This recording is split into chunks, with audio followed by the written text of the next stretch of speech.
arriving, this interstater getting every headline in the newspaper. You've all got to take a pay cut to make sure he can come along. Just tell me how he fitted into the Hawthorn family.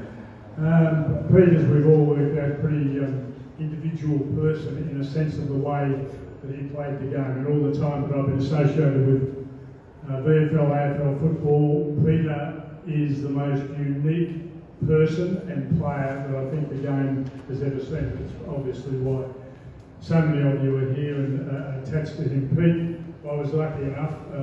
We were in the old change rooms. Now it starts with me.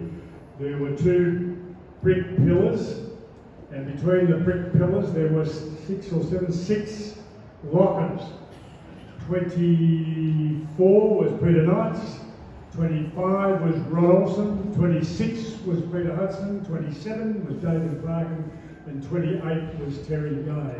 And one of the better things that I have had in my life is that relationship that was formed because we happened to share those 6 lockers in the room over a long period of time. Pete was unique. I've never seen anybody play the way that Peter did. Didn't think he could possibly succeed with no training at all.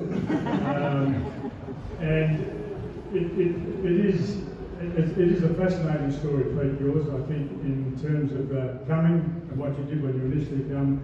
The terrible injury that you suffered at the time, which we all thought would finish you, the fact that you came back and did again what you were doing beforehand. It is an amazing story, but I've got one that might show things in its true light. I'll say the one story only is that in 1970 we lost the first 7 games by less than 2 kicks. It was a demoralising period in the club's history. And John Kennedy didn't have team meetings as such. We didn't have a team room.